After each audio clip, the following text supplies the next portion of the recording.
Hello everybody, let's exit to port. It is currently Tuesday, the 21st of May, 14:55 Central European Summertime. And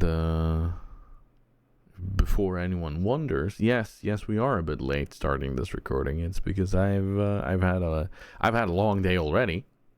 Do we believe that this is going to be a long podcast? No. Do we believe that every single time? Yes. But we'll just have to see. I don't think it's going to be too long this time around.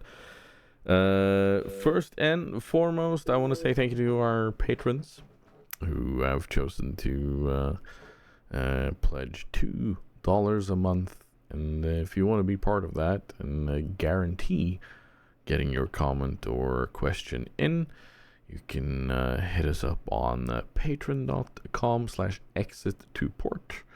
At patreon.com/exit2port in words, no letters or fancy writing or anything like that. But another fellow that has always exited to port together with me is, of course, my dear co-host, Mr. Grumbles the Dwarf. Hello, 'tis I. 'Tis you. Veering to port as always. How are things in Germania? Things in Germania go well. I am on day 5 of a quite significant adjustment of my health regime with some new exercises into the mix and a change in my eating habits, which will just become my new lifestyle. So so far so good. Do you is there something you want to share? Is this new, or is this just Yeah, I am happy to share it, and I'm happy to talk about it entirely.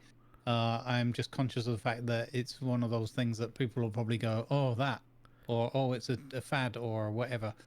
So I've done quite a significant amount of research and quite a lot of thinking and observation of my body and my mind and my how I feel, especially things like that we can all kind of relate to, or at least in certain, as you get a little bit longer in the tooth, feeling of lethargy and ups and downs and stuff like that. And I've made a few changes.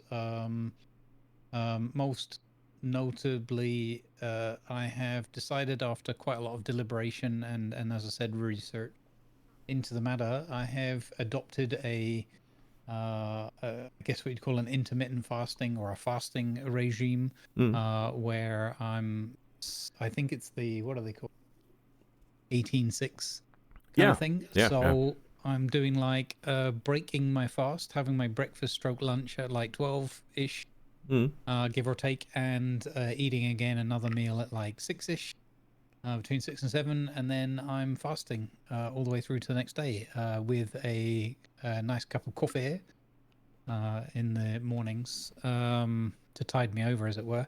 And yeah, I'm looking at all sorts of things. I have quite a limited diet in the sense of not so much allergies, thankfully, but just I'm really, really fussy and picky about what I eat and what I like and what I don't like. And I know that if I try to force myself down a path of like eating too many things that I don't enjoy, that will snap me back into, screw it. I didn't enjoy that, so I'm going to have a piece of chocolate. Yeah, no, that's that. Like, I know several people that have done that 18-6, and it works well for them. Yeah. It might not work well for everybody, but for the ones that it does, it's 9 times out of 10, it seems to be a good change. So go for it. So yeah, it's so far it's very, very early days, but I feel way more stable in terms of energy. I feel overall just more comfortable and kind of, knowing my limitations and things, but I can feel a bit of a difference already. Some of that will just be psychological, I'm sure, but it doesn't really matter if you're feeling better in body and or mind. Mm. Then I think that's a good thing. So far so good, and we'll see in next month's podcast maybe where I've got to with that. But I'm not doing it. I'm not doing anything like, oh, I need to lose weight or whatever. I'm doing it purely based on how I feel in my body and my mind, Yeah. and observing it over time. And I have cut out quite a lot of things, kind of immediately, based more on nutritional information and my understanding of what's in those things and what they're doing to me. But other things I'm just kind of like weaning myself off, or just having like, I mean, the funny thing is, I say that, and that's absolutely my intention or my mindset, but Mm. I've almost touched nothing of what I had like in my cupboards and fridge, because I've just decided I'm not eating those things anymore, because they've got things in them that are doing me wrong. And it's funny how I thought, this is going to be really difficult. I'm going to want this thing. I'm going to get this Mm. craving. I'm going to miss this. And you know what the weirdest thing is, or like the really positive thing is?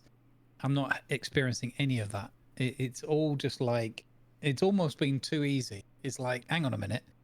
A week ago, I was eating this at these times. And one of the traps I'd fallen into as a streamer, it's fairly easy, is I take regular breaks, stand up, move around, and things good for blood circulation, all that kind of stuff. But I was also then like having a little nibble or something, with it. Maybe a fresh cup of coffee, that's fine. But just I'll have my sandwich now 2 hours into my Yeah. stream, but I had my breakfast like only like 3 hours before.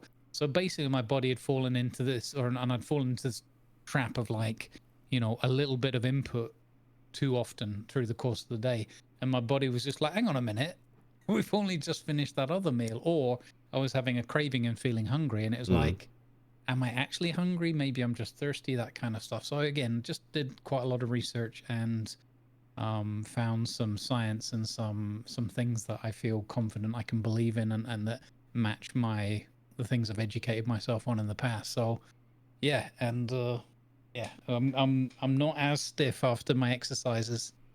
I'm doing day on, day off kind of at the moment to Right. get started, and I'm feeling like the right kind of soreness, where it's like, okay, your muscles need to repair and regrow and stuff, so your body needs to process all of that. And yeah, I'm not overdoing anything, so it's a nice feeling.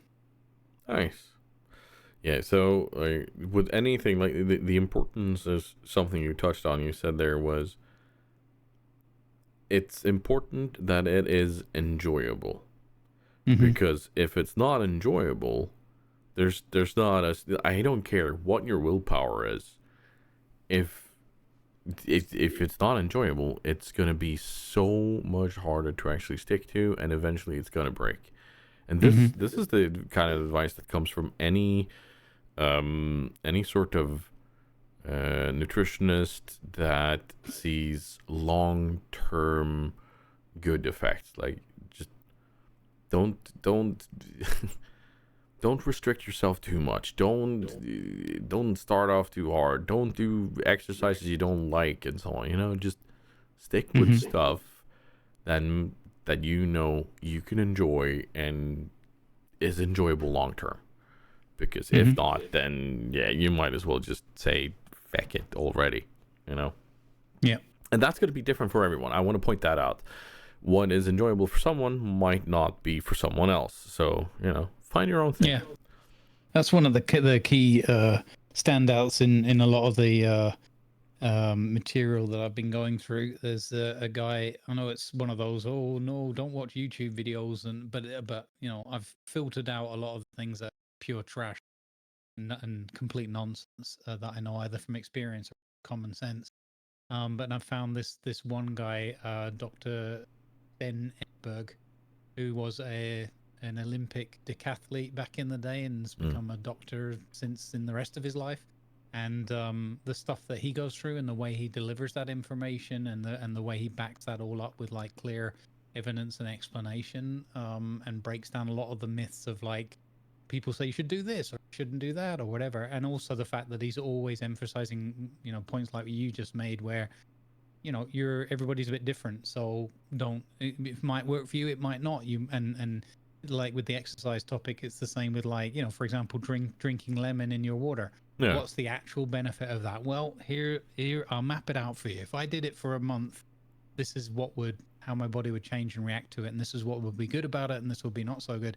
And the bottom line for that topic was, if you like it, drink some of that, but don't have too much of it for these reasons, and fill your boots kind of thing. And it was kind of funny to see. It's been really enjoyable to go through a lot of his stuff, and he's been doing this for like, I don't know, 4 or 5 years or something. So there's like all sorts of information on there, and it's like, should I eat this? Should I not eat that? And whatnot. And luckily, I got a lucky pass on one topic because I love my porridge oats.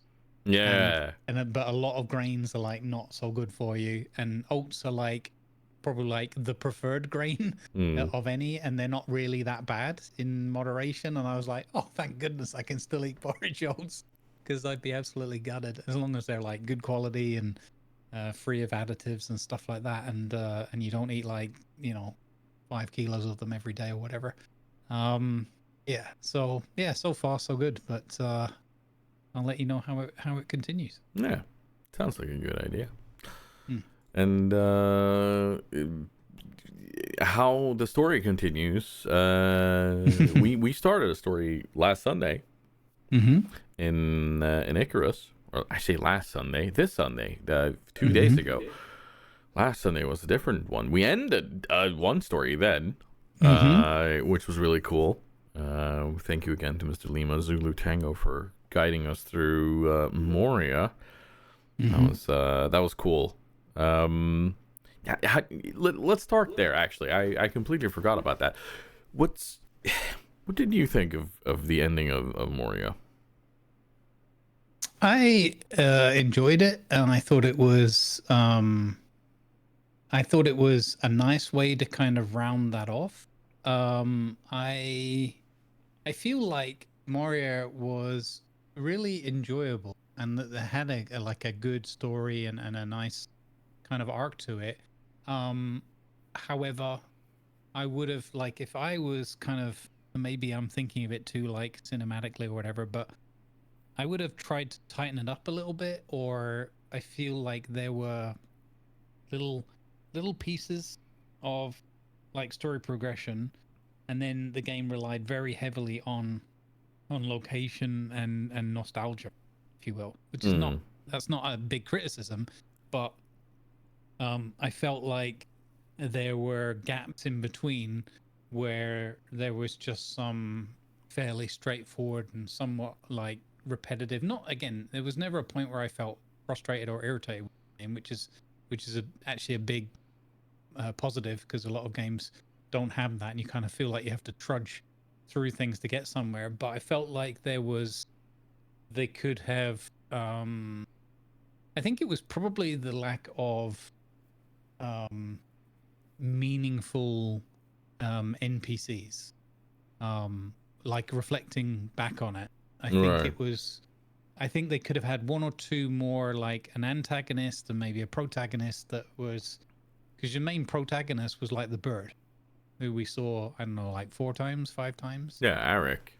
Yeah, and that was cool, but it was like, okay, it was kind of a long stretch, and I get that because it was tied to the 4 regions or whatever that we were in the game. But I felt like there was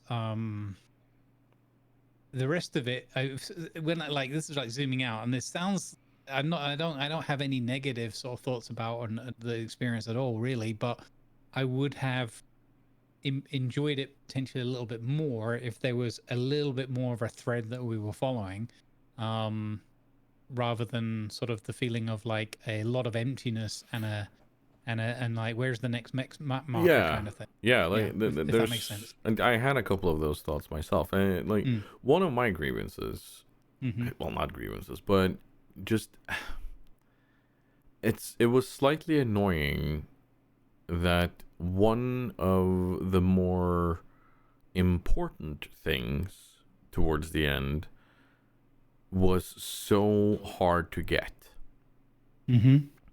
And I think that was partially done by how they set up the map. the map was slightly hard to navigate, meaning that some of these deeper areas that we needed to get to find diamonds and mithril and such, it was hard to map out where they were.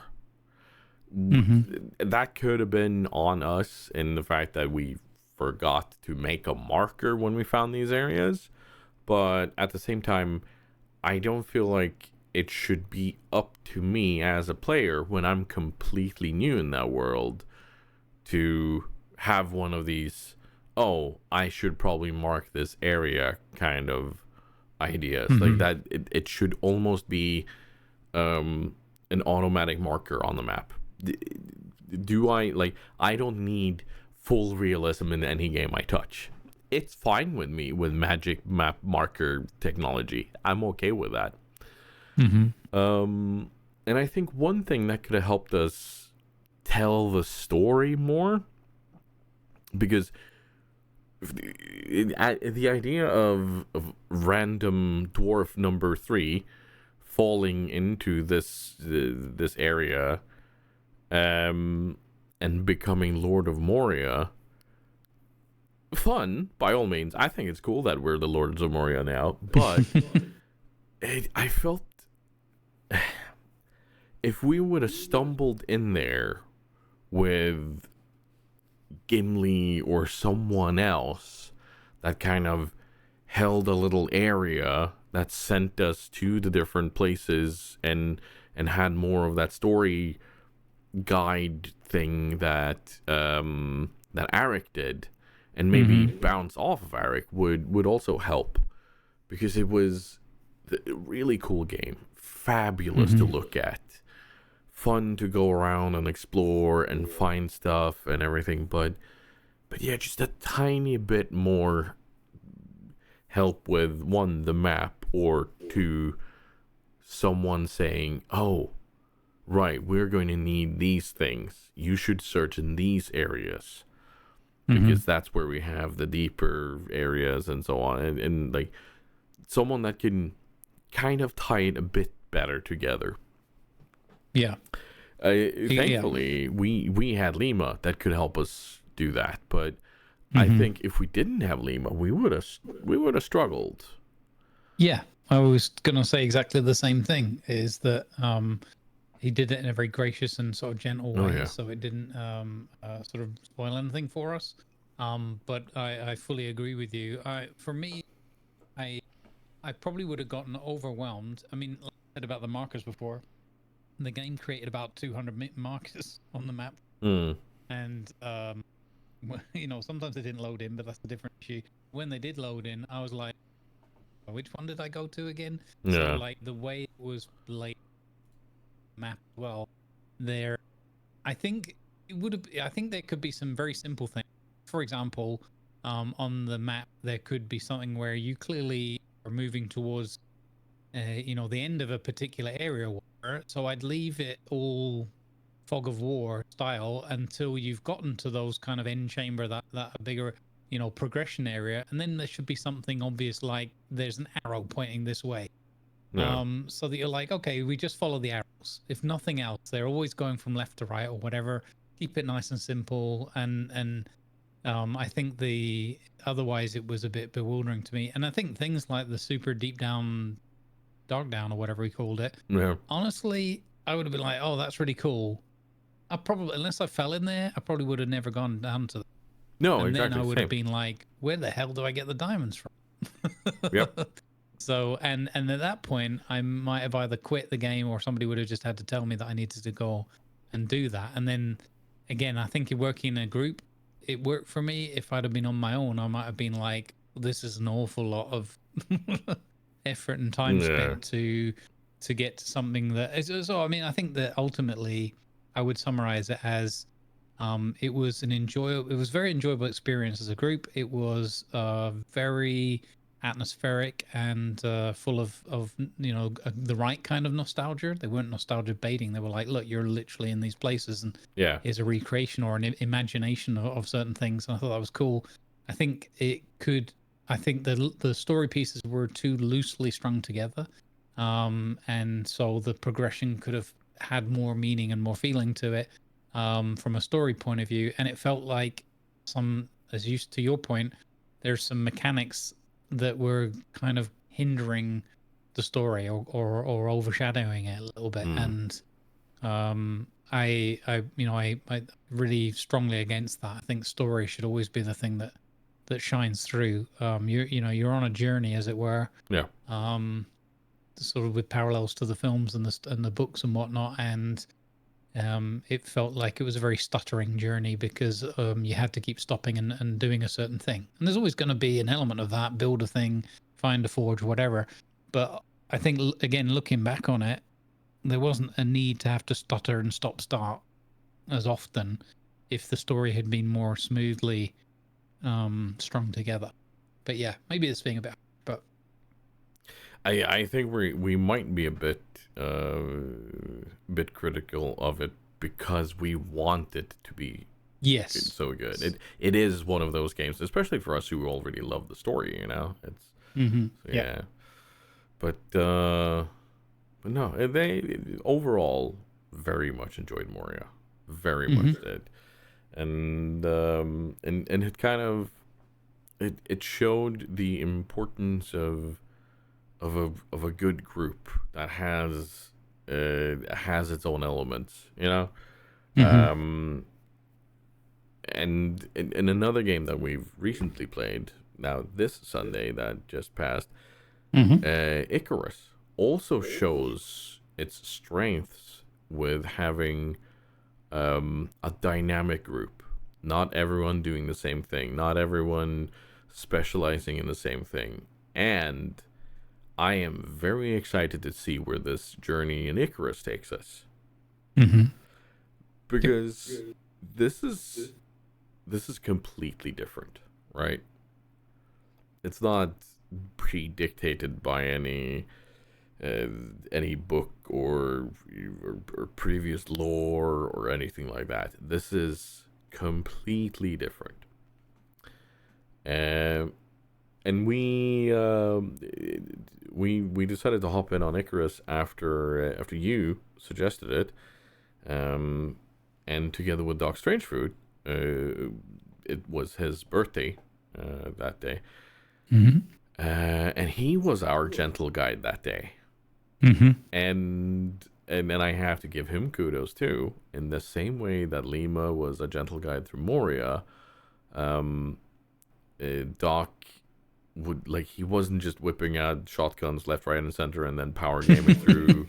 He wasn't necessarily saying, "Oh, you gotta touch that, do there, go there, click that."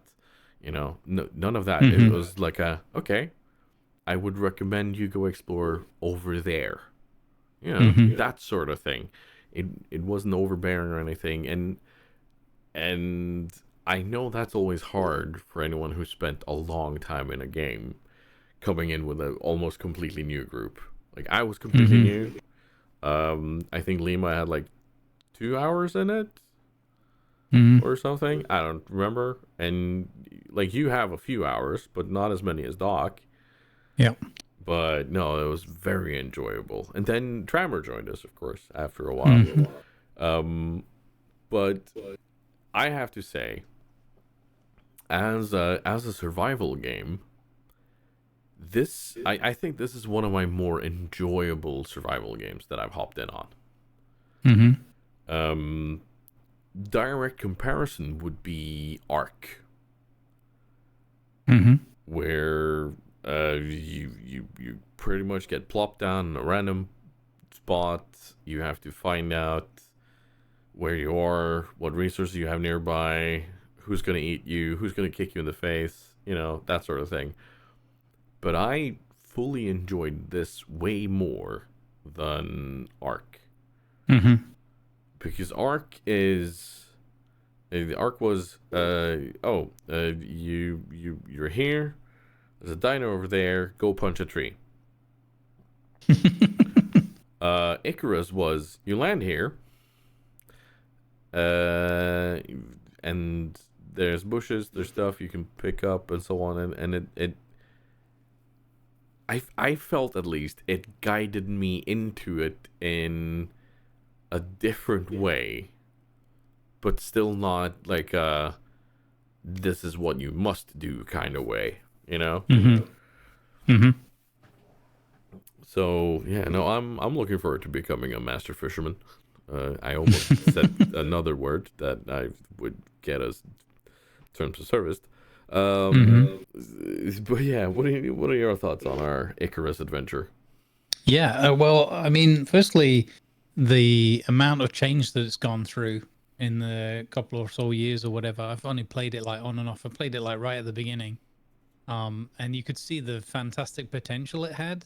But it was like, okay, this is cool, but you're gonna kind of get through this. Where is it gonna go? And it had a couple of features like time limited instances and stuff like that. Like, okay, this is a neat idea. Love your concept. Quite a unique on it, but time limiting so that people kind of have to play whatever to progress feels a bit sort of meh. Yeah.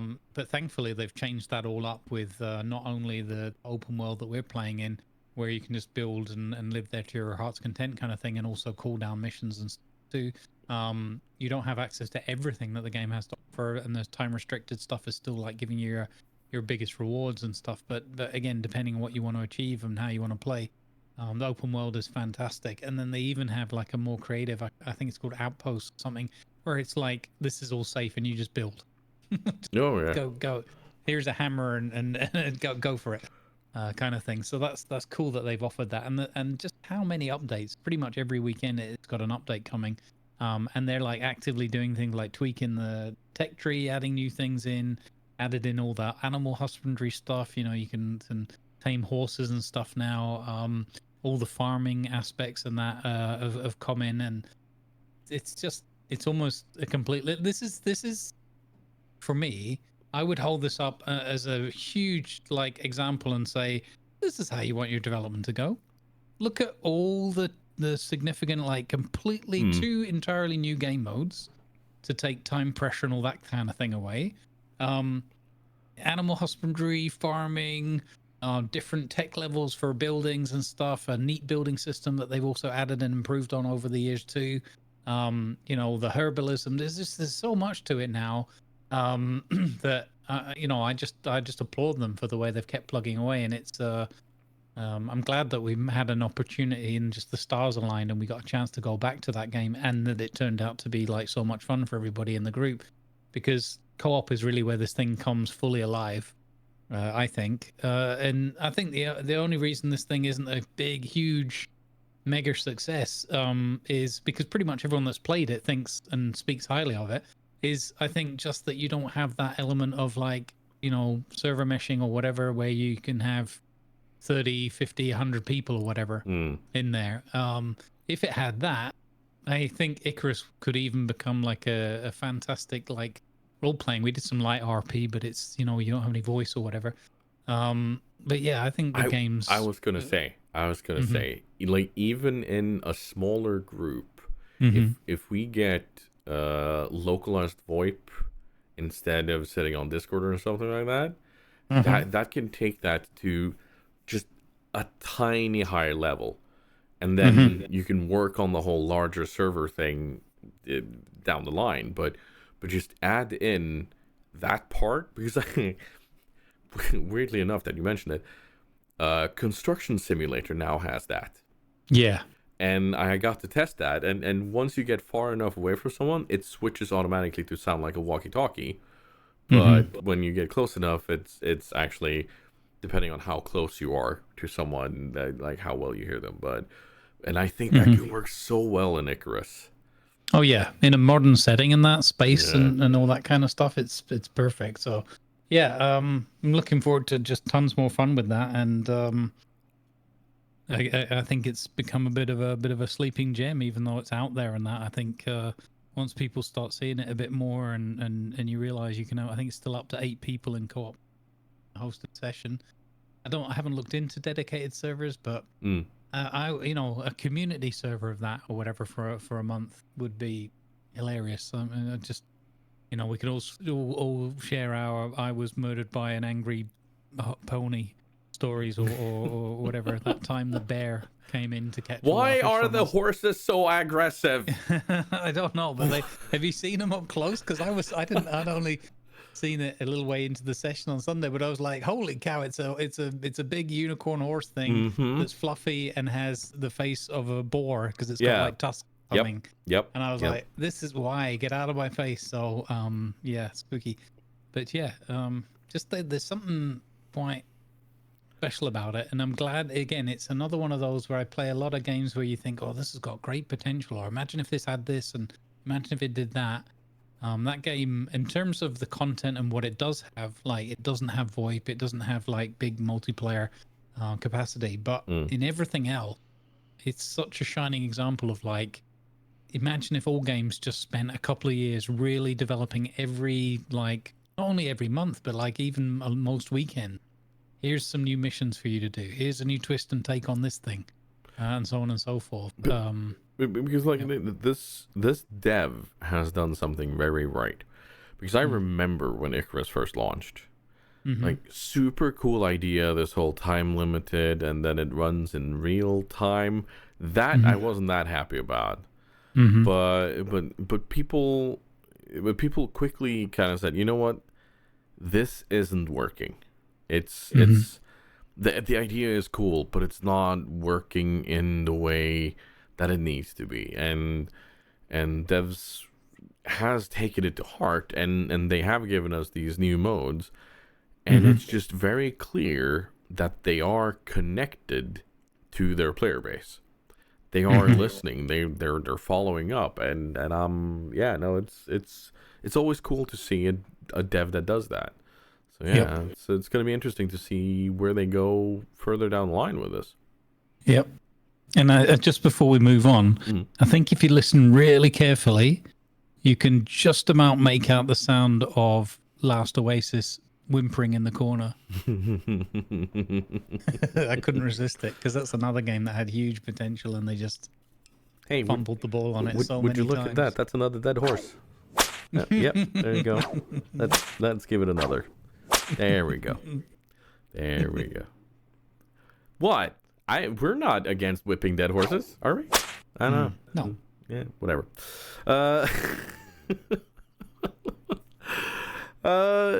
Yeah. Let's but speaking of moving on, we should probably move on to the other games we've played. I'm not going to talk too much about AFK Journey, other than that it's a fabulous little game. Free to play. I had a sponsorship with them through Stream Elements. And it genuinely took me by surprise. I thought it was going to be one of these more hopeless, once 24 hours are over, you are then going to be at the mercy of all the people that pay to play this game, and server just lose all your resources and so on. No, there's not a single forced PvP. There's not a single element where you lose something if you fall in battle or such. This is simply a story-driven way forward, and I've fallen in love with it. So cool. If anyone wants to hook up on my server, we're on server S502, and look me up, Tiger and the guild of TigersDen. That's it. That's all I'm going to say. We'll put it all in the doobly-doo below as well. Yep. Yeah, we will. But you've played Bellwright. I did play Bellwright. What is Bellwright? So Bellwright is a little akin to medieval dynasty and that kind of thing, where you're living the life of somebody who in this case was had to run away and be hidden as a child because you were accused of a crime that you, and the way the story puts it, didn't commit. We'll see. You never know. And you return later on as an adult after your guardian of many, many years was mysteriously perished. or murdered or something, and you know, you're back and you're like, well, what do I do now? Let's see how the lay of the land is. And you've heard all these stories about terrible ruler and their underlings and so forth. So you come in looking to sort of help the towns and villages achieve various tasks and things, so that you can you know, help them shake off the chains of this this terrible sort of dictatorship they're living under. And you go about building up your little settlements, plural. You have multiple settlements, and there's a whole delivery and storage system where you can link them up and have some of your people designated as travelers that bring stuff back and forth and so forth, to allow you to progress deeper into the game and just have your villages that you've left kind of self-sufficient, delivering resources that you need further down the chain. At least so far the theory. I haven't gotten that far into it myself. And what it does is it puts you in this kind of first and or third person perspective, and where it deviates quite distinctly is both in terms of the story, it's fairly different, but in terms of this game specifically, they have a like a combat mechanic where there are a mixture of bandit encampments, more fortified regions, old ruined castles and stuff like that, with different sort of factions vying for you know, your goods coming in to raid your camp and take your food and stuff like that. So you're charged with there's a much heavier emphasis on well, probably like similarly heavy emphasis on getting NPCs in that can come and, like, you know, look after your farms, gather resources, but also you put them into combat. So you have to arm them, you have to give them some armor as well, and you have to keep an eye out. They all have individual stats and skills, as well as like various kind of like, you know, this person here can only gain so many points in a certain skill because of their natural set. I don't know how much RNG is involved in that. I think that's kind of a more set thing, but in any case. And then there's like a prestige kind of numbering going on in the background, where you're the kind of deeds, and the more you're helping out the region and the various towns, you gain a reputation with the different leaders of those different villages. And that affords you access to either different materials, different shops and resources, or it just allows you to progress further in the game and unlock new technologies. There's a big tech tree in there and stuff like that. So and you kind of, so you start off in like little wooden shack kind of thing with two sticks to rub together, and you learn how to like hunt, so you learn how to start processing goods, but most importantly you learn how to gain reputation by fulfilling quests and side quests and stuff like that, and there's a lot of them, and that in turn allows you to gain a better standing in the local population, and that translates into, okay, you can hire on a more professional person from the town who'll come and work in your settlement and do like weaving or farming, or be a good fighter for you and stuff like that. So the people that are a little bit more down and out, you know, the beggars on the street, they're not so choosy, but you hire them on to get yourself going and get your settlement up and running. But there's very limited in terms of, like, you know, a beggar on the street is unlikely to become a really good combatant or like the best blacksmith you've ever seen and stuff like that. Yeah. So it's pretty neat progression system. It feels kind of hard and grindy, but not in a way that kind of really puts you off or stops you playing. But it's like you have to then start bringing in the settlement, growing the settlement and bringing people in. Otherwise, you know, you literally wouldn't want to really play the game just on your own running around. It's not really the point of it, but you could choose to do that. You will just play for, you know, 100 hours and be near the beginning still, because you need people doing stuff for you. So, and one of the cool things is you can level up your own skills. But obviously that's limited to how well you're progressing, and you know, are you winning battles, are you gaining reputation, that kind of stuff. But often you'll find yourself like, oh, I need this, I don't know, I need to be able to make steel, or, you know, just whatever random example, but that needs a blacksmithing level of like level 5 or above. Right. And your character, you might not have those points for like forever and a day, or you'd already put your points into being a better archer or a better fighter so you can defend your village and stuff like that. So again, you're back in that kind of, well, I can't be a master of everything, so I'll need to bring some people in. And I've bumped into that scenario a few times where, cooking improved food recipes for better health and stamina and stuff like that, you need to hire someone on who's got decent cooking skills, and then there are books you can buy from them and stuff like that. So anyway, I'm realizing I'm prattling on a little bit, but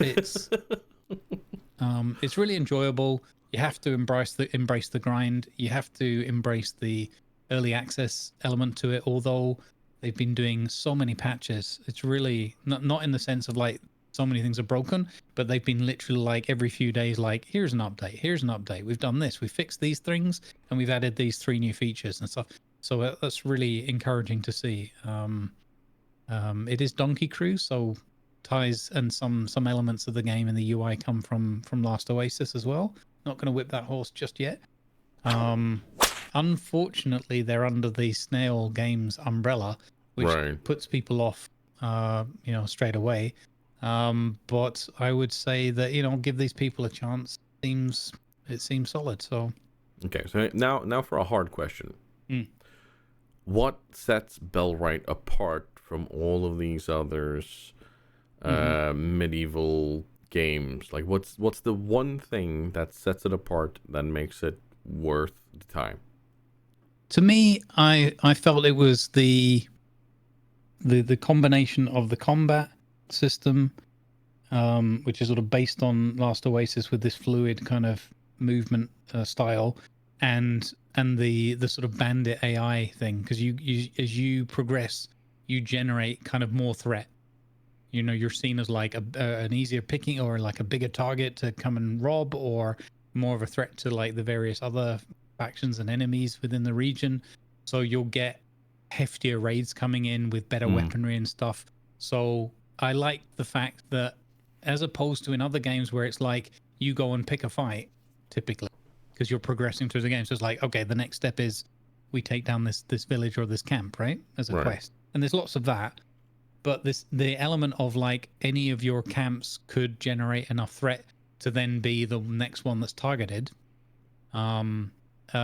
is, I think that's a fun and gives more like replayability or more of a draw to keep returning, because it's not a linear, just like we do these things and then we go here and then we do these things and we go there. It's like, oh no, we're actually being attacked at settlement number 3 out of 7 or something, and you have to.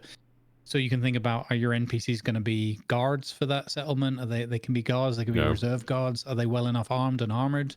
Because they could be, you could have loads of guards there, but they could just be like using pitchforks, and cloth armor, and then suddenly you've generated enough threat from your overall standing or development and levels, and it's like, oh, they're bringing in like knights in armor and glaives and archers and stuff like that, and things could be overrun, and then your village could be like decimated. So I think that's the thing for me that stands it apart, is it's not a linear, we build up a little bit, then we go and have a fight, and then we build up and then we go and fight a little bit more and stuff like that.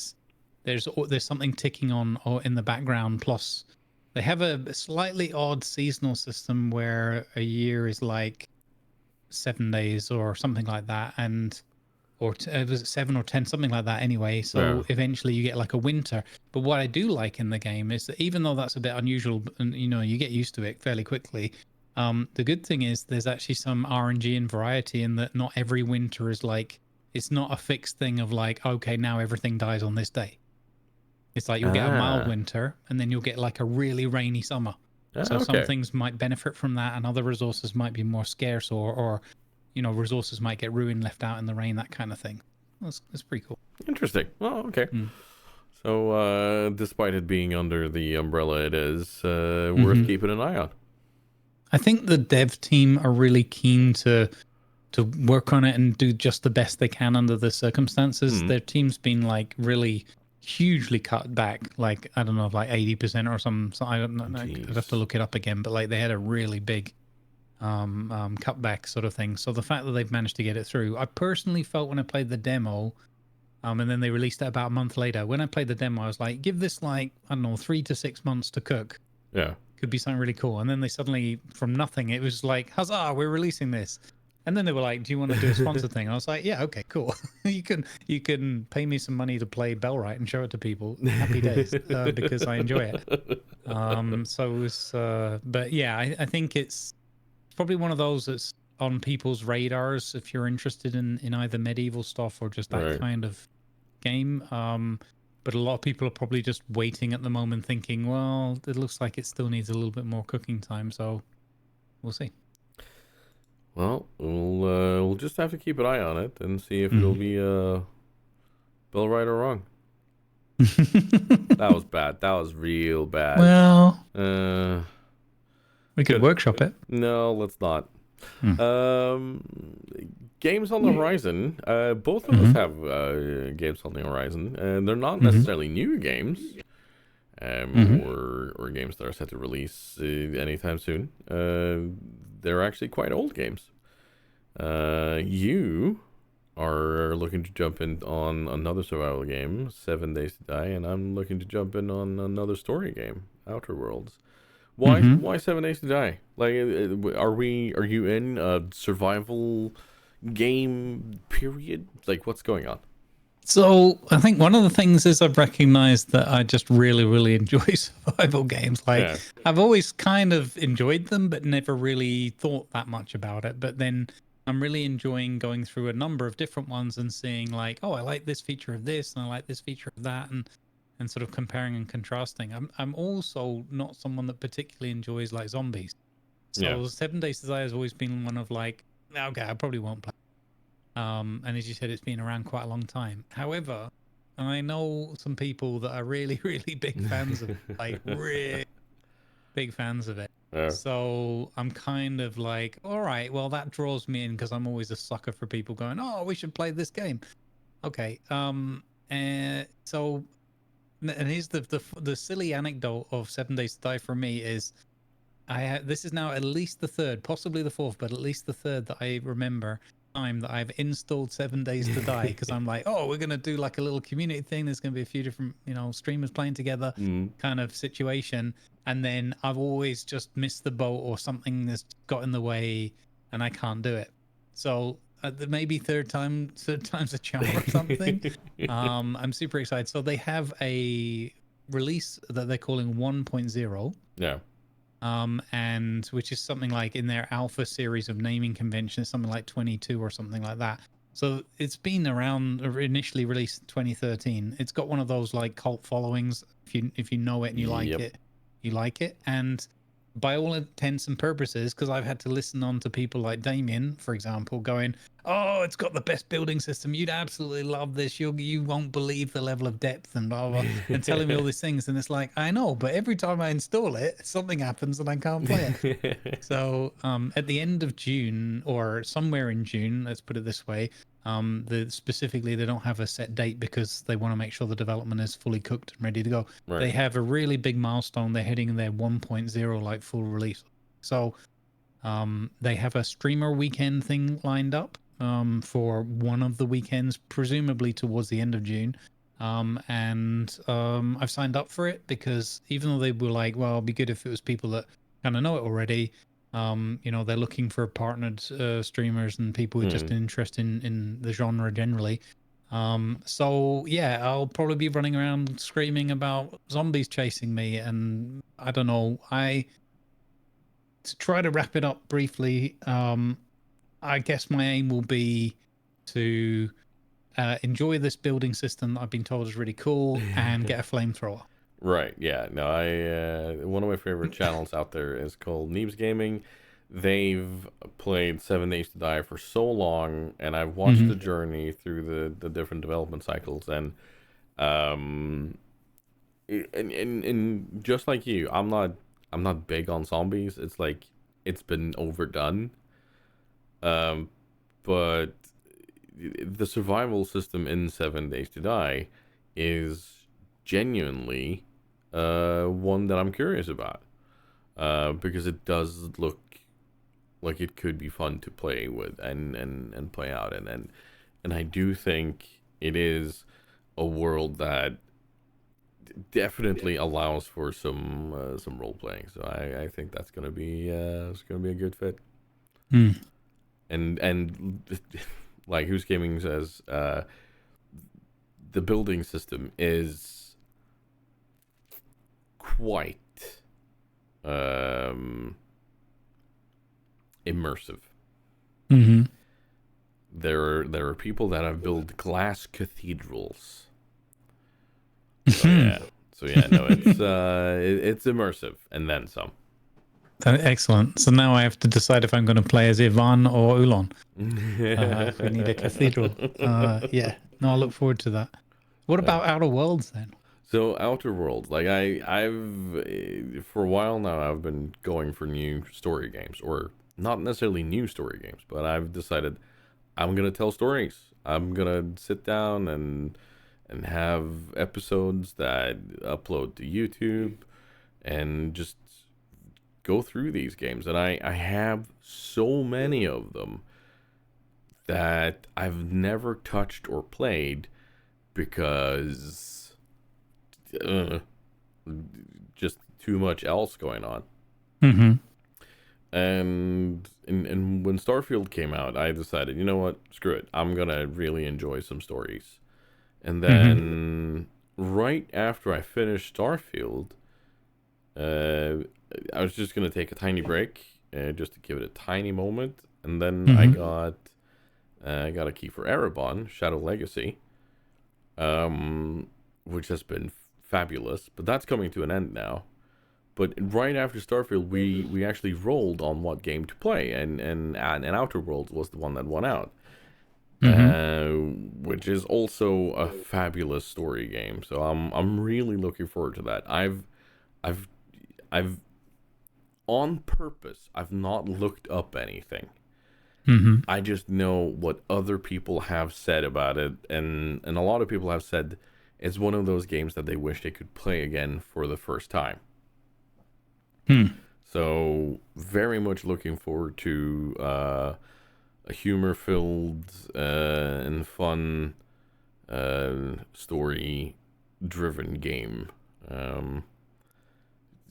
Because as far as I know, one of the quotes from the game is, "It's not the best choice, but it is the spacer's choice." Which, just listening to that sentence, okay, something's gonna go wrong with that. that's always gonna be fun. Awesome. Yeah. Then, but speaking of fun, some fun news from the gaming world. Larian Studios, most famous recently for having made Baldur's Gate 3, have now opened up a completely new office in Warsaw so that they can work on their 2 new role-playing titles that are apparently quite immersive. Now, I'm going to go out on a limb and, one thing. We know it's not Baldur's Gate 4. We know it's not a DLC for Baldur's Gate because of how Wizards of the Coast have done their business. And Larian chose to say, you know what? No, thank you. We don't want to work with you anymore. That's big. That's huge of Larian. Like, knowing how big Baldur's Gate and Wizards are, just kind of standing up to them and going, no, that's pretty big. However, there's probably going to be a few people that don't know that Divinity: Original Sin is made by Larian. And Divinity was an absolutely fabulous role-playing game, and so I have a feeling we're about to see number 3 in that series now. But I wasn't aware that they're working on 2 titles, so that's that's always exciting.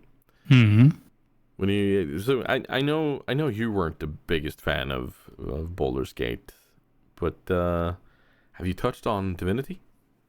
I have briefly, quite a while back. I've never streamed it, which is always the thought I have of like, this would probably work much better with the stream. But I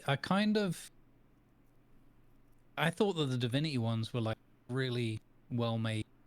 They had good humor and storytelling, but I'm not what I expected that with all the magic and mystery and lore and being a sort of a role playing experience, that I would just naturally be all over, think, oh, this is amazing.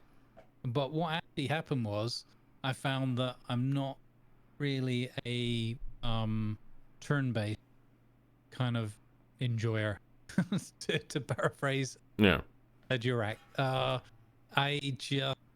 don't know what it is, but there's something, and I've only played a tiny bit of them, but I thought this is really cool. It's really well animated. I like the music. I like the story. The voice acting's funny, and it's just all about the story. And there's no like cultural pandering or any of that kind of nonsense. But for some reason, I'm like, I get to the combat. I think what it is that the games, and this was one of the things that with Baldur's Gate 3 is it ended up feeling, even though in theory there's lots of, well, that not in practice, there's different ways you can do certain scenarios. I found that it was probably too combat heavy. Like there's too much of that turn-based stuff, which I know sounds a bit odd, but I'm like, I'm really enjoying the story bit. I'm enjoying the characters. I'm enjoying the humor.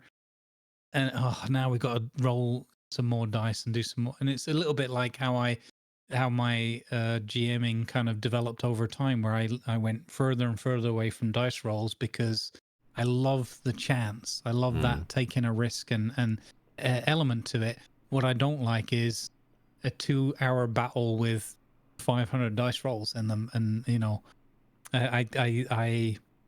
it loses the if you can do something like that concisely in a few minutes, then it feels really cool. And if you can still make that somehow rewarding, like it felt like a big risk reward to go into that circumstance. And sometimes things are just complicated, especially if you're running a bigger group. Things just take time, for people to process. But I felt like in the video game, it's like, oh great, there's 3 bandits and 4 kobolds and a wizard, and I've got my 4 people, and now I've got to click my way through, however many turns that is to resolve the battle. And again, I'm not knocking it hopefully unduly, and I don't want to give the wrong impression. I just found that wasn't for me. It wasn't the timing and the pacing that I enjoyed. No, and which is fair. Yeah. I just wish more games like that would do the same thing that Mass Effect did with was it Mass Effect 3 that had like Mass Effect, of course, known for being a shooter. Like it's a role played shooter, but they added a story mode where combat was pretty much just click the shoot button a couple of times towards the enemies, and then it'll resolve itself, and then you'll get to the next.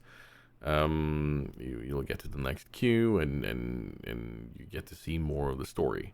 And I think something like Baldur's Gate and those sorts of games would definitely they would definitely win if they had one of those modes that allowed it to be easier to get through it. Like, so not so heavy on the need to be 6 blocks away to throw fireball, and so screw that, just fireball everybody and then we're done.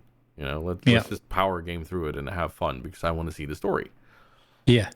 So it's exactly, now that you've described it, and I'm sort of looking back at some images of Mass Effect, the first one. I think I played 1, possibly 2. I'm pretty sure I never played 3. But that's exactly like Mass Effect 1. I really enjoyed, and I enjoyed it for exactly that reason. Is that I presumably had it tuned to those kind of settings or whatever, but it was like, it felt like the battle was there so that you could have this incident, have the dialogue with the antagonists or whatever, or some underlings of theirs, and then get to the next bit of the story. And it never felt like the battle was like the mainstay of what you were playing and doing, at least the way I recall and the way I played through it. No, there was some shooting here and there, by all means. It's a combat game, but you're not turn basing yourself through the entire way, Yeah. and you're not sniping your way through all of it. It has moments. So yeah, no, I get what you're saying there. I think I got that pretty much with Pathfinder Kingmaker when I played that, where I had tuned the settings so that it was easy enough that combat just I just rolled through it. There was no need to have long, lengthy battles of turn based and strategery, but but I had enough of it too, so that I got to see that part of the game without it being invasive, intrusive. I don't know, So that's let's hope the Larian is able to continue on with that, because Divinity, cool game, Baldur's Gate, big story. They deserve all the success in the world.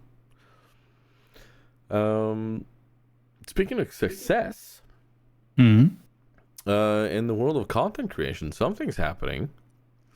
And we're not going to stay long on this topic, because I honestly don't know what's up. But recently, something happened on the Twitch partner Discord, where they threw all of us Europeans over to our own separate server, and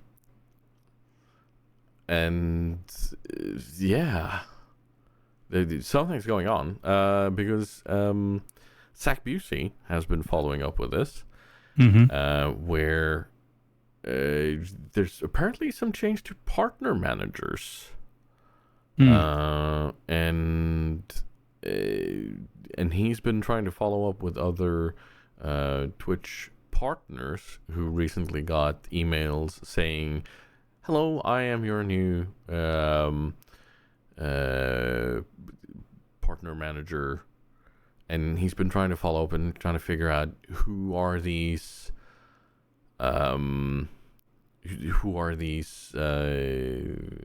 partners who are getting these. So I certainly don't have a new partner manager. I've never had a partner manager. I wish I had one. It would be fun. But yeah, something's going on. Like there's legacy partners. There's these new partner levels. So it's gonna be interesting to see what's going on. Yeah. I don't know the full ins and outs of it either, other than just being invited to join those new Discords. But I think what they're doing on the one side is like there's a cost cutting element to it, where they're severing the whole like 1-to-1 or very small number to one kind of relationship, as part of like continuing this whole thing of like cost cutting where they can, and no longer having the exclusive contract and the way they used to. So I think that there's one element of it that's partially linked to that, and now they're doing like a one-to-many kind of group thing. But I do think that there's some, I don't know how, whatever the metrics will be, but I'm sure it will be based on whatever analytics and numbers they've got as to who gets contacted and that. I'm neutral on it at the moment. I'm like, okay, it's cool. We get an opportunity on dedicated Discords to like connect up with people and things, other partners, maybe welcome new people in, or maybe spot the one or the other person we know, or find new people that have a similar way of thinking. There's some quite cool things that they've kind of laid out on their template and that, where you can opt into various sections, like if you play cozy games, and that draws you towards other partners that play those kind of cozy games, and you can have maybe opportunities to link up and collaborate with people or get involved in events together. So I think there's definitely some positive opportunities there. The question now is, what does Twitch do to follow up? Is it just a bit of softening the blow of breaking up their old partner and manager relations things, or a bit of a PR exercise, and then it kind of fizzles out a bit, or do they step up and say, look, here are some opportunities for people in these categories, and it's clear to us that you've got this overlap in the products you're streaming and stuff like that, and maybe there's a big event going on and we get like a bit of a rallying call to go and apply and sign up to these kind of events and stuff. So I'm hopeful that it'll be like that.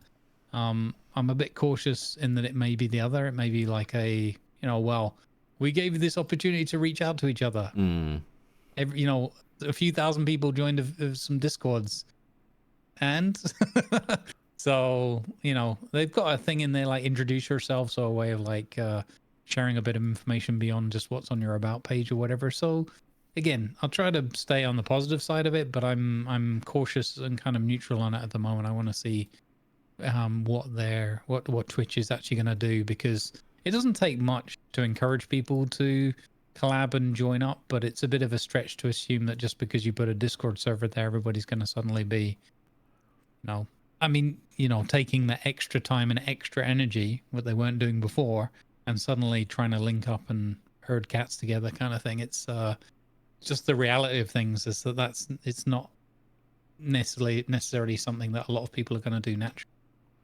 So, like, for me, the fact that they're splitting it up and not just having all partners in the one and the same, it's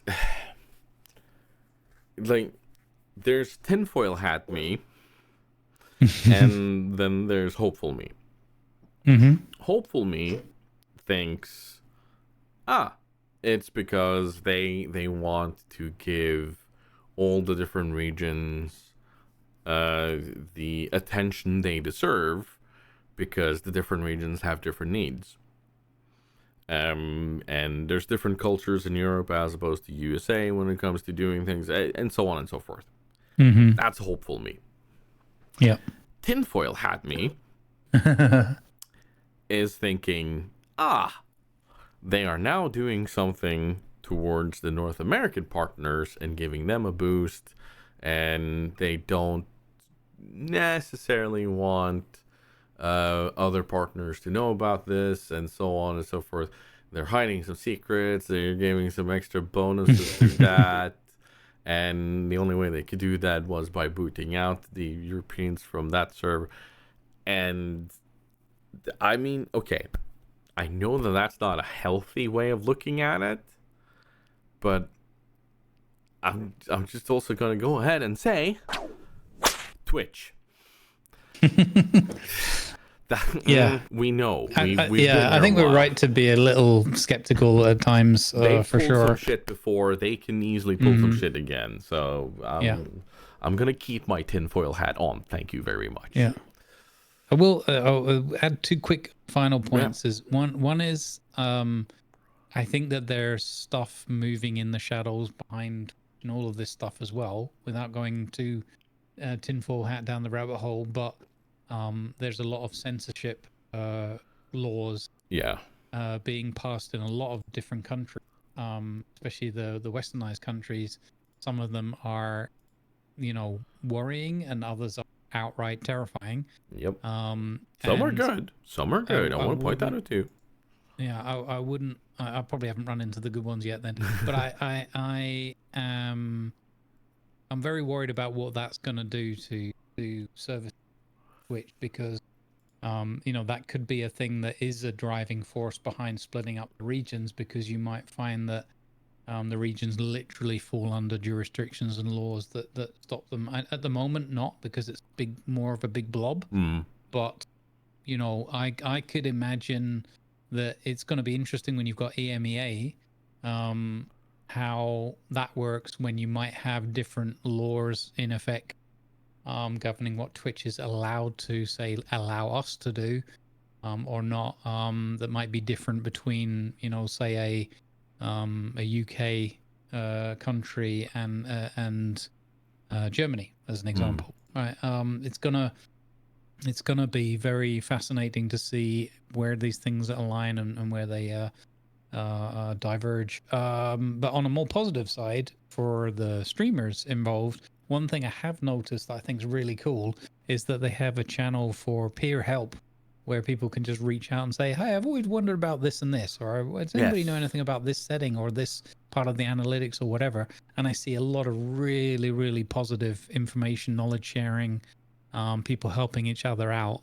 So that's a little bit of kudos to Twitch, like bringing people together. But most of the kudos, like 99%, goes to the actual streamers who are just reaching out to one another and helping each other. And I think that's a cool thing. Yeah. Very much so. Very much so. I full agreement there. Full agreement. But yes, moving swiftly along to other things we've talked about before. One of our community contributions are going to be inside this segment that has been known and loved for a long time, known as Know Your Role. It's so bad. It's so It's bad. Great. We're keeping it.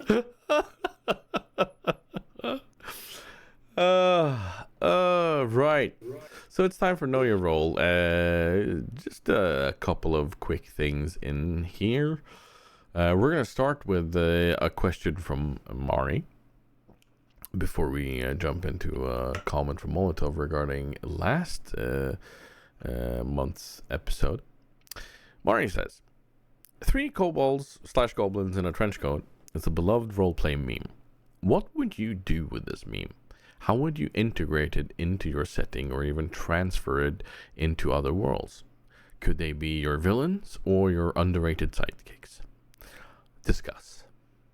Okay, so first and foremost, for those who are not aware of what this is the idea of monstrous characters being able to stack on top of each other's shoulders, wear a giant trench coat, and seemingly be looked at as human or non-monstrous.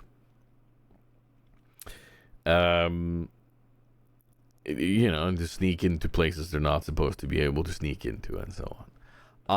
I've always loved this meme or this idea.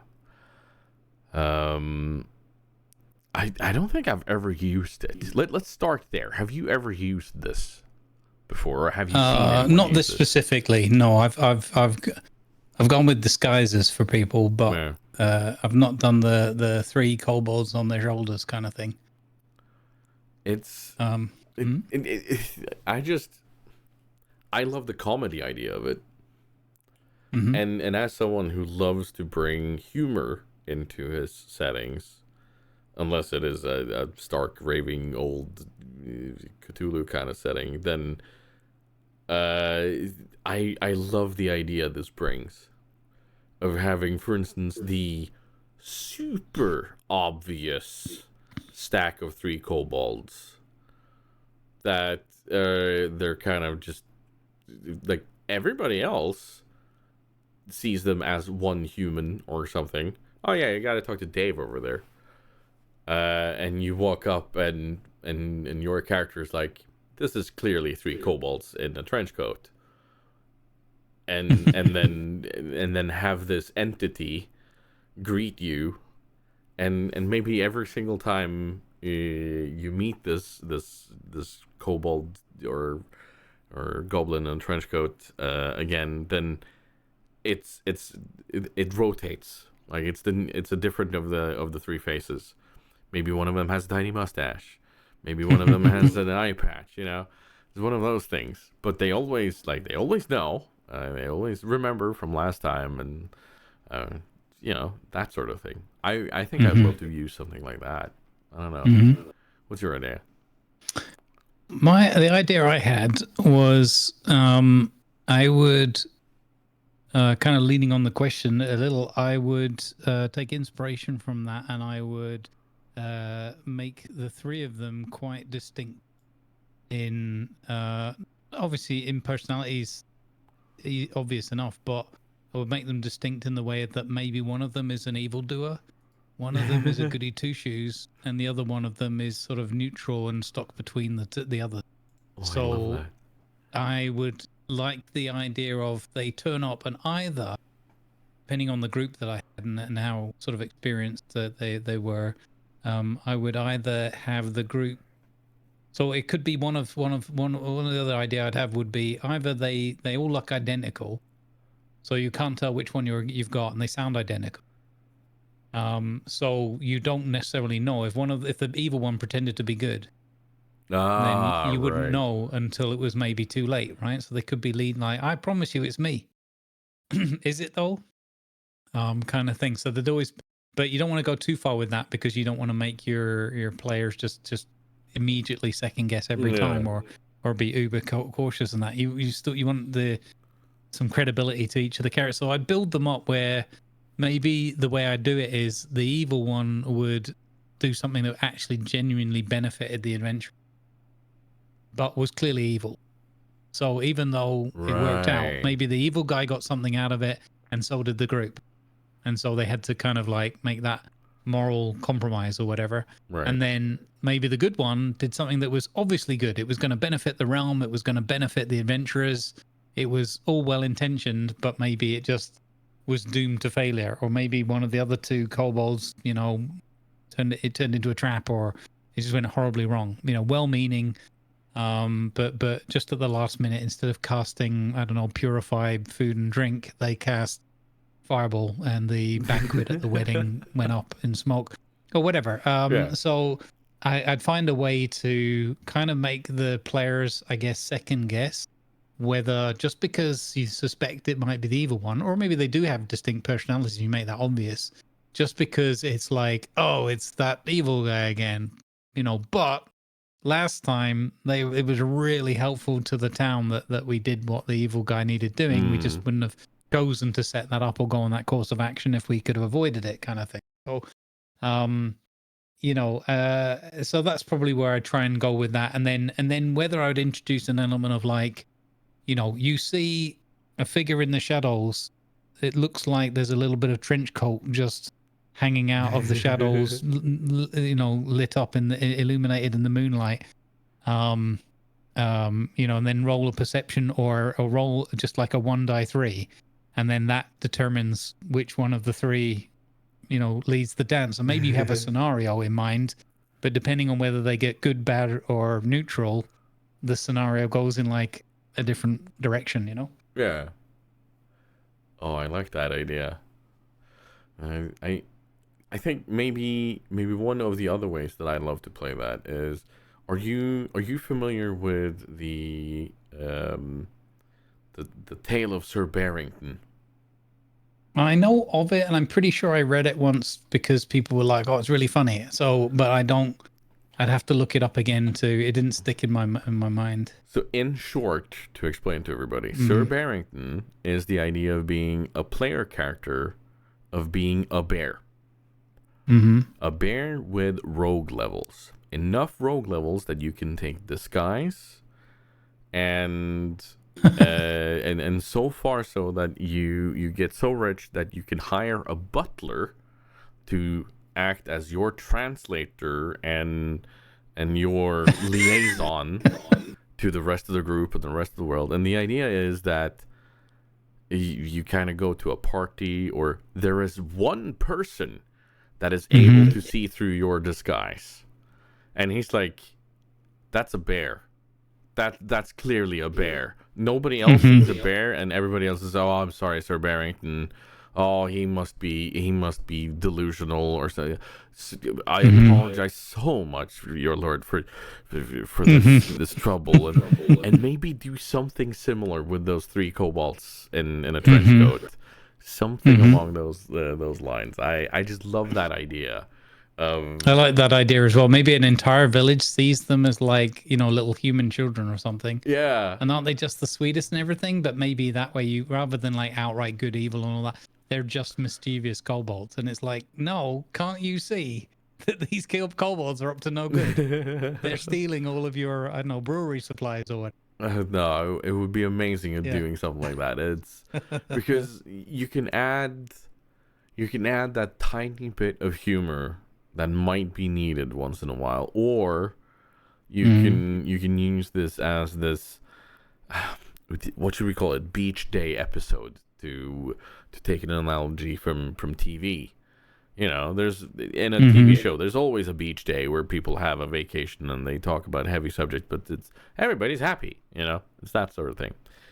You know, you can use this as one of those gateways almost, but it's that, or have this kobold being play the I don't know, completely oblivious to you pointing out that I know you're 3 kobolds. What? I'm not. What is a kobold? I don't know. And then you have him talk to his own stomach, like, do you know what a kobold is? I have no idea what a kobold is. The answers to stuff, you know, this sort of stuff, you know. And still everybody else is completely clueless. Like, why are you talking so weirdly to this man?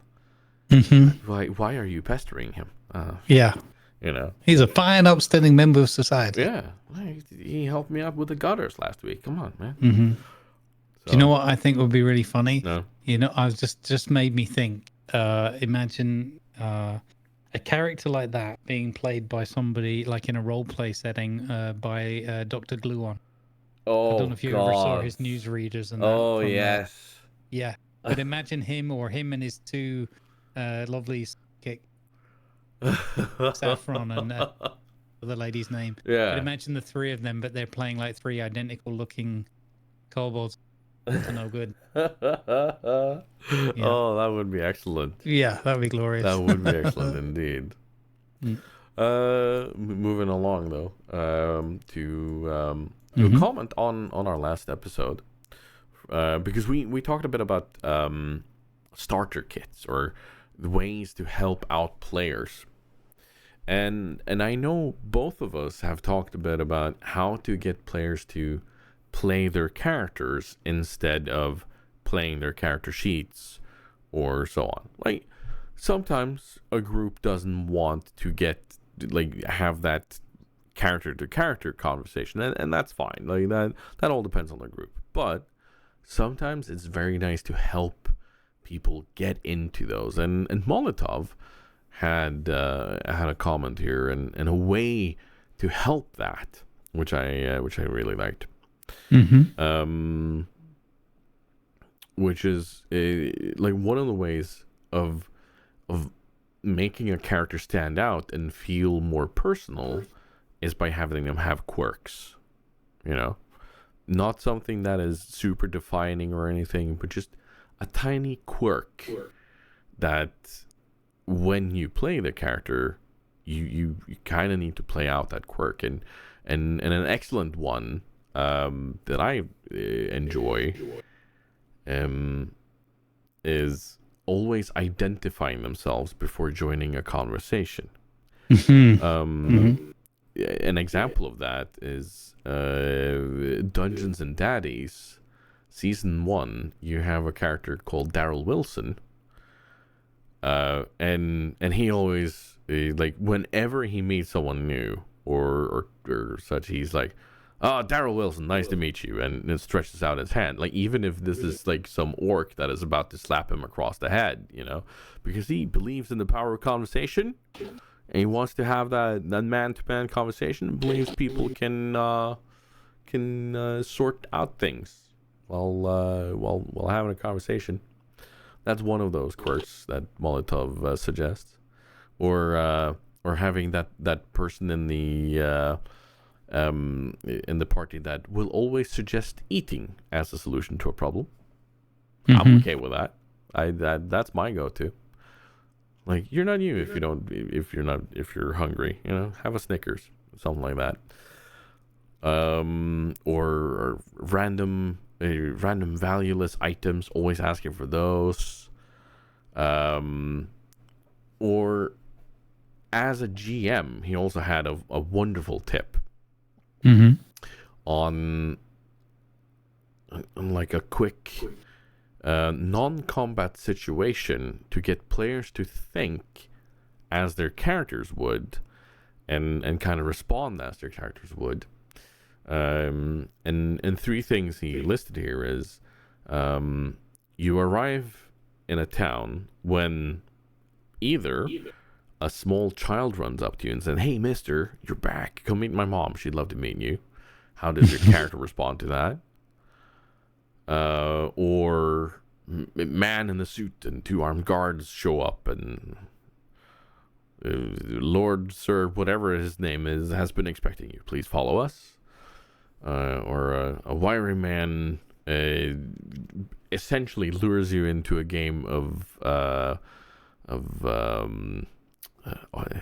shell game, you know, and just smirks at you and says, "Again," you know, because you lose the first round. So how does your character kind of respond to these things is something that Moleytov has said, and I think that's a cool way of getting people to just inch into how would their character think, not just how would I respond, how would I think, but how is my character responding to this, because that's not it's not always easy. So I think I really I like the introduction of this small child that clearly knows you. Like, how do you run with that? You know? Yeah. Like, are you gonna deny this tiny child and make it seem like a liar, or like how does the rest of the group respond? You know? Yeah. So I like these. I like these. Yeah, I like that idea too. I've used things like that to an extent, not so much on the completely random stranger thing. It's usually been something that's been brewing up somewhere in the background, either an acquaintance of a character that they already know, an NPC they already know, or somebody the character themselves is connected with, or has sort of some backstory reason to hear from. The only thing that I've done that's come very close to that, I think, is where I've hosted like NPC event, like as a big dinner gala or banquet or something, and I usually set it up with like just a few throwaway things of like, the mayor of the town is so and so, and but these are all just like passing facts. It's just things you would have known because you've been here for a month or something. But they're not really relevant to what's going on in the party directly, and they have no dealing with them. And then maybe like a few sessions in, you get you see a messenger boy looking all kind of puffy cheeked and out of breath, and he comes running over. He's heard from the town guard that you were seen coming in through the east gate. He comes charging up towards you and delivers a note, and the boy can barely catch his breath, and you just lead it into like you've got an invitation to go and see the mayor or something like that. So I've done a few things like of that ilk, but I've not done like a completely random, like, is it a trap or are we overthinking this? And it's just a little boy who's enamored with a bunch of heroes that he's seen coming into town. Yeah, I recently saw a post on Facebook regarding this.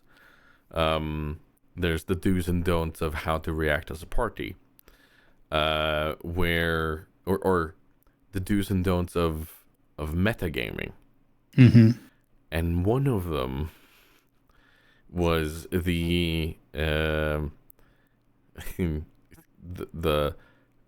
clearly shouldn't be playing role-playing games at all metagaming, where I don't care how old she says she is. We are in an undead tower full of vampires. This 6-year-old little girl needs to die. It's like, Jesus, calm down, will you? Like, what in the world? Maybe they've just been caught prisoners. No. And just full-on metagaming their way towards actually committing war crimes. There's that. There's that. The kind of people that switch off Aliens movie, which is just a fantastic movie, because they get to the point where Newt managed to survive on her own. Yep. Like, no, just accept that she did, and that it's a brilliant movie. Why do you? Yeah, I get. Yeah. I totally can see that. Yeah. Then there's all these other types, I guess, but we're not gonna delve too deep into that. No, I like that. Thank you, Molotov, for those tips. For maybe some fledgling DMs out there that want to make an adventure and is struggling to get players to do their thing. It did, but just before we move on, and I know we probably save a little bit of time in a minute, but it did trigger one thought while I was listening to what you were saying there, and the meta thing just kind of made it stick a little bit more. But this is a little bit raw, but it did make me think of maybe some advice for new role players, or even people moving into GMing, whether they're new entirely to role playing or whether they're just moving on and wanting to do some GM work, is that maybe during like a session 0, like character creation, world creation, that kind of thing, maybe one of the questions, and this is not something I've particularly done before, but I've typically GM with people that I've already been playing with, so I kind of know their approach. But if you, especially if you've got new players coming in or whatever, or people just new, or you're doing a one shot, that kind of thing, maybe it would be a good piece of advice to ask people and say, there's no right or wrong particularly, but do you feel in this kind of setting, in this role play we're going to do you feel a little bit like naturally inclined to be suspicious, as an example, is like an obvious one, or do you feel kind of more jovial, more happy-go-lucky, that kind of thing? And then maybe I would give people the advice, if they're quite new to role-playing or a particular setting or a group or whatever, why not, I'd like you to pick that up. If you're feeling that naturally, I'd like you to pick that up and just make that an element. It doesn't have to be too obvious or play too much of a role, but just make that a part of your character, right, to whatever degree you feel comfortable. Because then one thing that I think people can struggle with is, and you see this even in video game role playing and stuff like that, is a person, that whole disconnect or whatever, where things reconnect and you're no longer segregating the person from the character, where somebody feels suspicious of a certain thing. And I always think, well, the advice I would give, especially if you're new or you're just getting back in or something, would be, well, put that in, build that into your character and their behavior. Have it like they have a suspicious mind, because that might not be how you wanted to portray them or where you thought you wanted to go. But especially if you're quite new to it, you might find yourself more comfortable, because people often ask me, how do you get started? How do you get comfortable? I think maybe one of the things I would advise new players and new GMs would be, build that in to a particular character. If that's something that you're going to maybe struggle a little bit with, or you feel, you don't have the confidence to say, I feel totally this way, my character would feel completely the opposite or very strongly differently. If you don't have the experience or you don't feel comfortable and confident to keep those two things segregated, then lean into the thing that you feel naturally as a player. You're still not playing as you, but your character being suspicious because you're naturally suspicious might make it easier for you to immerse yourself and get more confidence and experience over time. Yes. No, definitely. This is like, I think this is something I try to do naturally, but then again, I've played for years. But I mean, yeah, that is definitely good advice. Yeah. Hook that onto the same one there. There you go. DMs, you're welcome. Speaking of welcome, any sort of community contributions are always welcome, be they from people on Patreon or not. And I want to say thank you to our patrons first and foremost, because they are helping this podcast stay on the air. So if you want to be part of that, you can do that.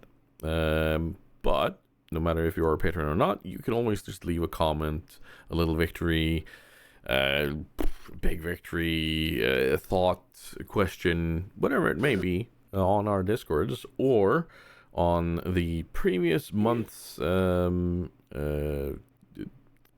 on YouTube, and we will check it out and talk about it and see if it makes it in through our editorial meeting. Hey.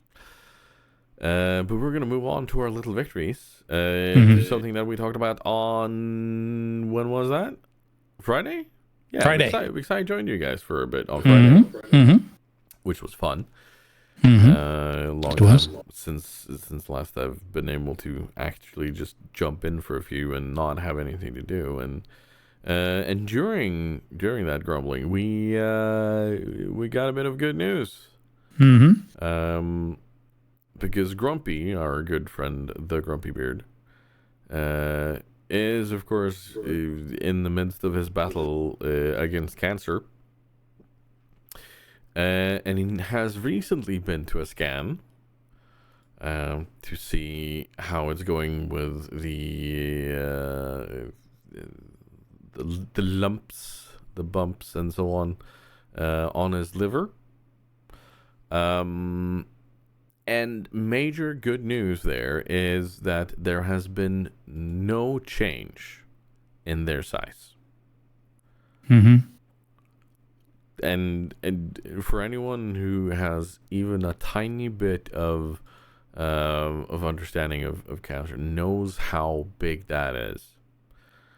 Also knowing that his type is chronic is also very important, that they're not growing. And with them having stayed the same size for a while now, it has also allowed him to go over to some new medication,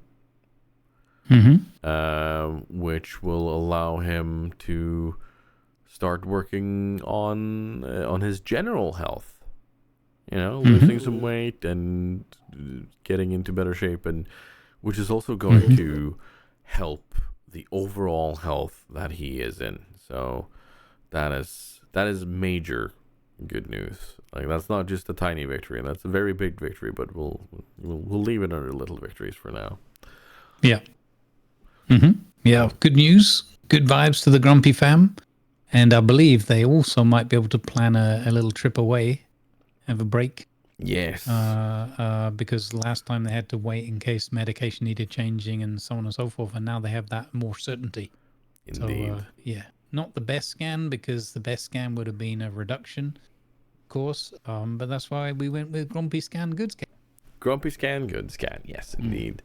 And the longer things stay the same, the longer we also have the chance of scientific breakthroughs in the treatment of cancer.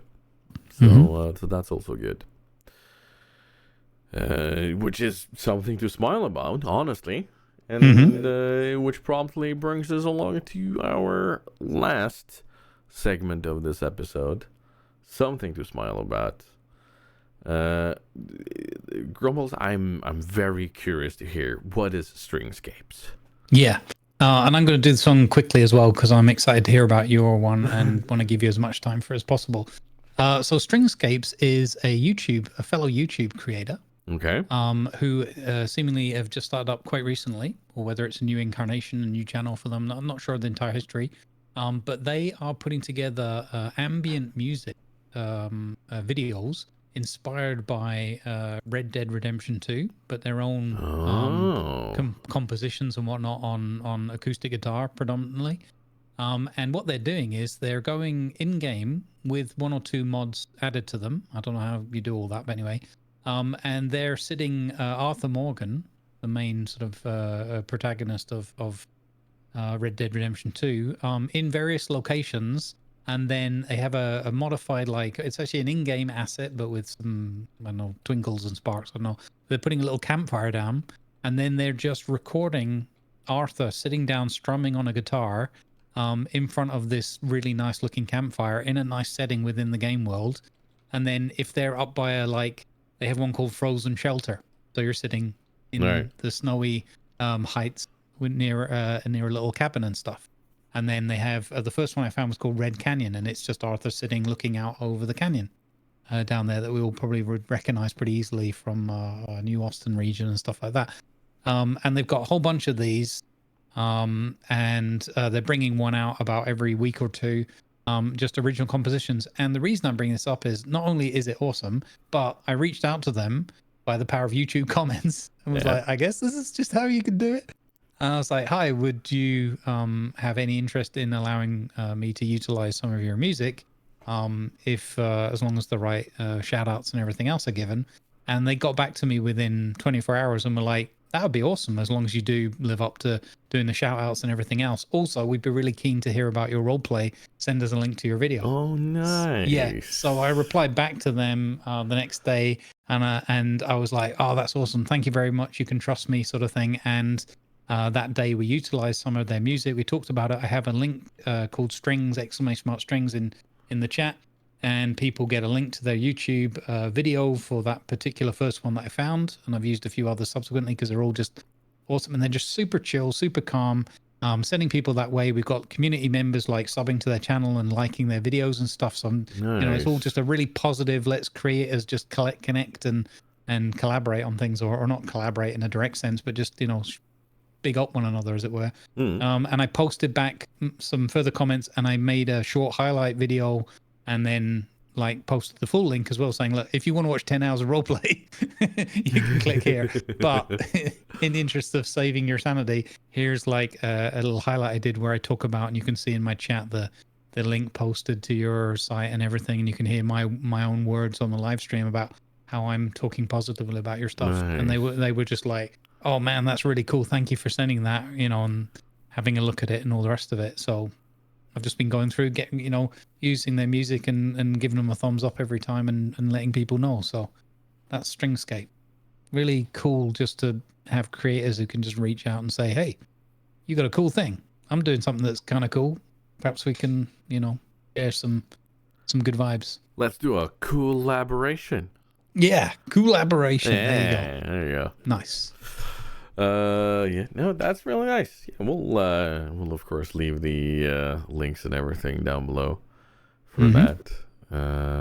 We enjoy creators that do their own thing, and it's always like I'm always so blown away by people that use Rockstar's games for this, because for some strange reason Rockstar has beautiful cinematic tools. Like, we're talking for both Grand Theft Auto 5 and Red Dead Redemption 2. Both of them have beautiful cinematics. It's insane. I could gush about Red Dead Redemption 2 and the immersiveness of that world, but I won't. Not right now. Maybe a different time. Yeah. But that's awesome. No, thank you, Stringscapes, for doing that. That's really cool. Yeah. But you've got something super special to smile about. Yes. There was no choice in what I wanted to have on my something to smile about, because long-term supporter and fabulous community member, Captain Bonte, Sir Ma'am, on his first trip outside of the US ever, chose to come to Norway for a week. Now, originally this week that he came to Oslo, there were others that was supposed to be there from the 13th to the 20th. But due to unfortunate circumstances, they couldn't make it. And me having been sick and everything, I was like, I'm not sure I'm going to be able to make it. And then I had more car trouble, or not car trouble, but I had more stuff with the car that needs to be paid. And I was like, I'm not sure I'm going to be able to make it.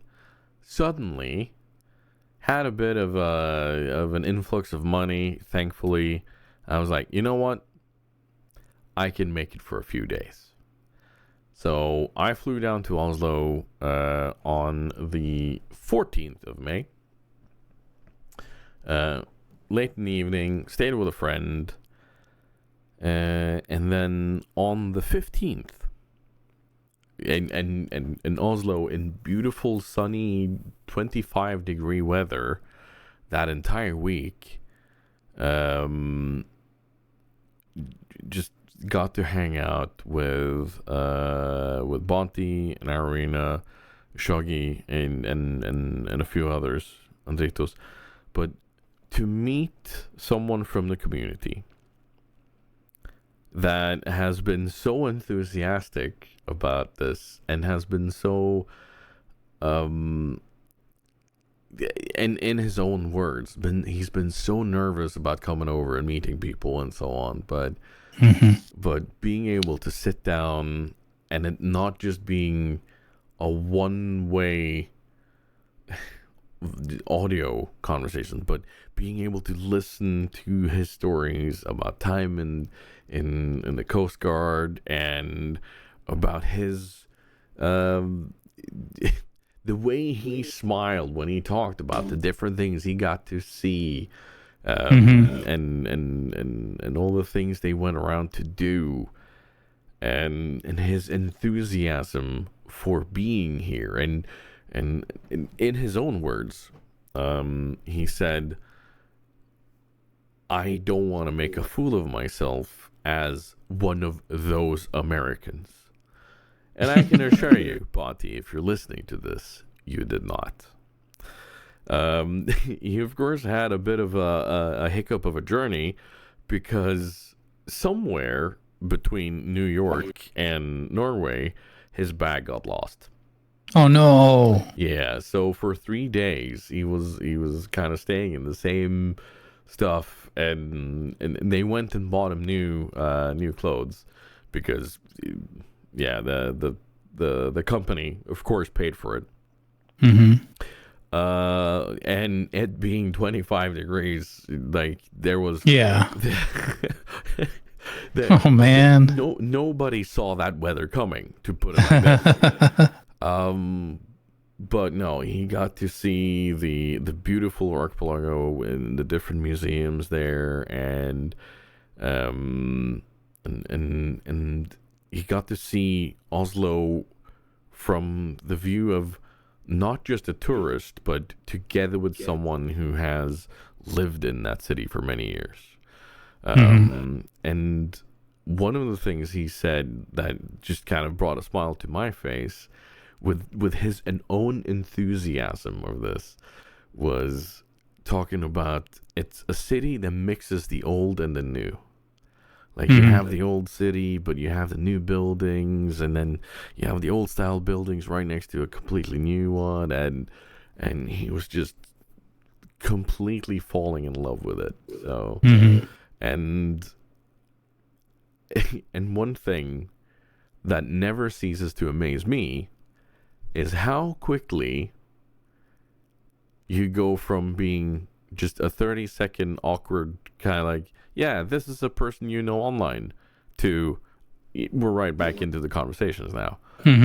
Like that will never cease to amaze me, and I never had a doubt in my mind of how easily the conversation would flow. So, Bonti, one, on your bravery on just jumping on a flight and going to Norway, the first time outside of the US, and you come to Norway, that's big.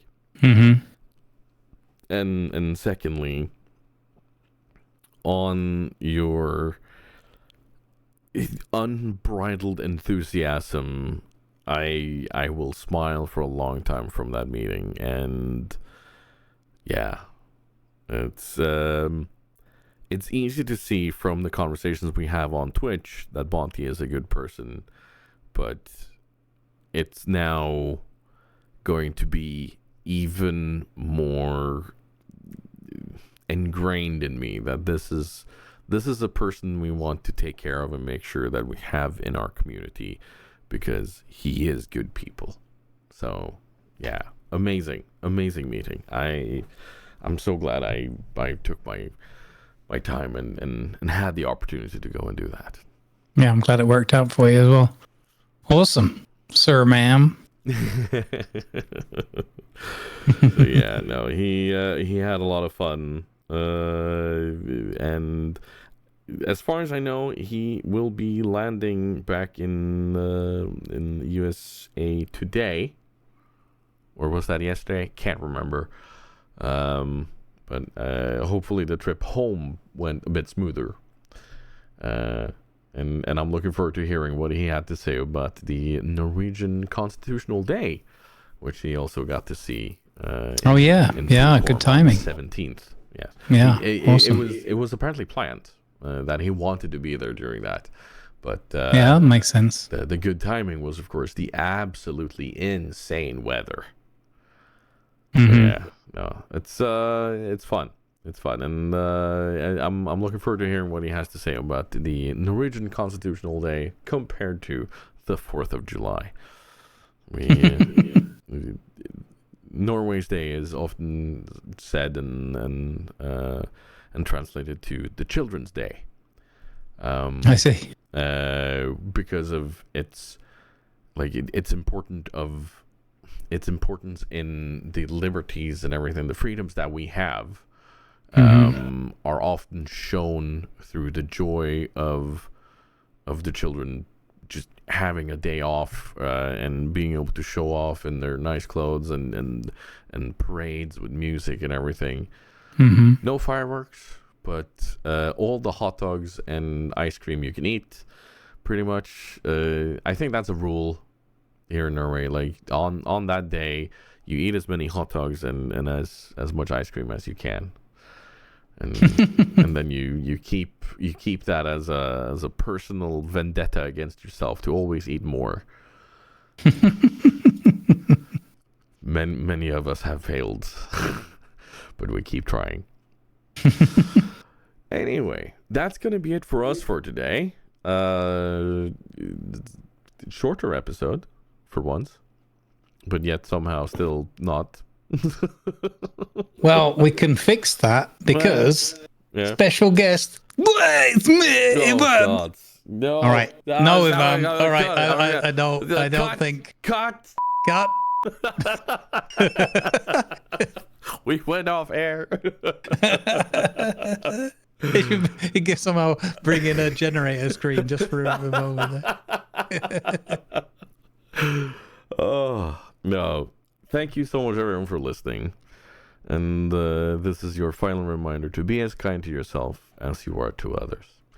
And it's going to be a goodbye from me and a goodbye from Grumbles. Goodbye. Good vibes, everyone. Goodbye.